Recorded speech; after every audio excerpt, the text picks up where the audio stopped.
kind of the seesaw battle tonight, obviously a tough loss. What was the message of the team out there in the outfield? We're kind of right back where we were last weekend. Came out, played really well on a Friday, competed really well on a Saturday, came up short, a lot of frustration.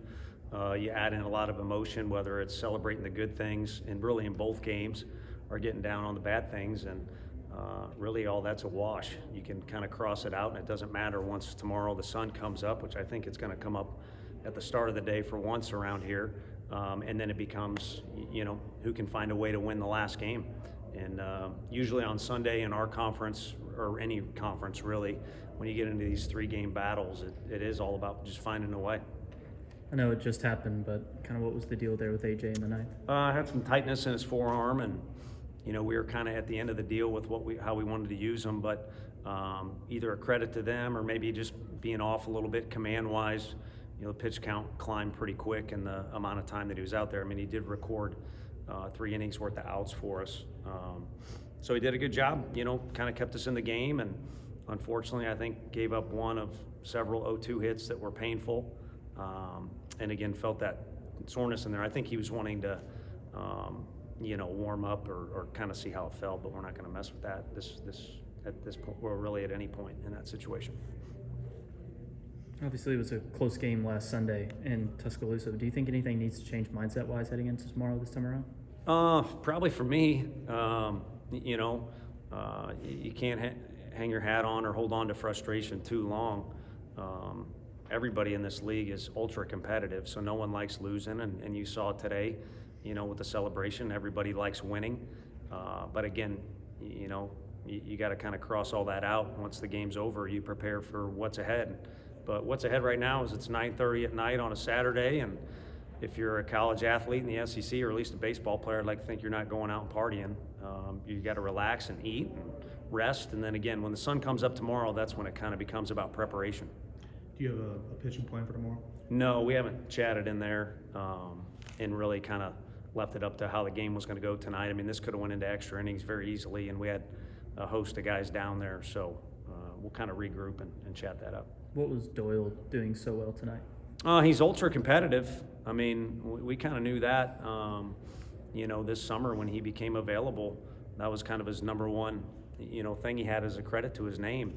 On top of that, he worked his way into being the Friday starter. You got to kind of like that deal where a guy isn't something and then he works his way into it. For Coastal, I think, slowly became the Friday guy, and maybe the same story's being written in Oxford.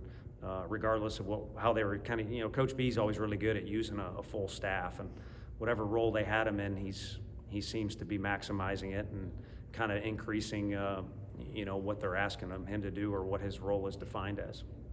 How do you feel about the ejection that happened earlier? I ain't going out there and something happening. I mean, based off our players' reaction, and I mean, everyone's wearing orange, so you're going to get our side of the thing, but I asked what was said, and everybody says nothing, so that doesn't make sense. But there's also words being exchanged earlier in the game from parties. Thoughts on what Drew gave you guys today? He went 5+ innings and he gave us a chance to win. I know his standards, and I see the look on his face, and I get it. Again, kind of goes back to how competitive guys are, but he did about exactly what he did. Now, to me, last week's body of work was really impressive, how he bounced back in that lineup, and we're on the road. I don't think it was one of his better outings, but his outings usually, there's not a wide gap.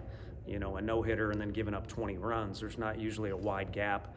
I would say he was a little, better this week than maybe he was last week, but I don't think, it was his best outing, which means, somewhere around the corner with his determination and his work ethic, probably got a good one. What went into the decision to pinch hit for Bargo in that situation? Just kind of the looks, that Robin had. It was obviously Doyle at the time, but you're kind of sitting on Bargo, who I think is no question is in our top 9 hitters, but kind of sitting on it, and that kind of seemed to be a swing moment in the game, and it was a wild moment in the game, but it got us to where we wanted to get. So that end of it worked out. Bats were cold between the second and until the 7th inning. What needs to change to make sure that doesn't happen tomorrow? Ask Coach B to not throw Liam Doyle. I mean, guys look, I don't know. I mean, guys looking at me like I was playing in a game. We would have killed to have that kid here. So I don't know where that comes from, but there's my compliment to him. I mean, I'm just being honest with you. I hear our conversations in the dugout. It's not like our guys aren't trying, but the guy's got great stuff. We know that. South Carolina played him last weekend. They know that. And I don't know him well enough to say whether he was on or not, but he certainly seemed to be on his game from the get-go. And our guys weren't. But if you look at what our guys did, they competed the whole time. The fact we were able to get their closer in the game is a mini win, if that makes sense. So they got plenty of other arms, so I'm not saying it's going to be easy, but I think some people in the stands and other people didn't realize, he was throwing the ball as well as he did.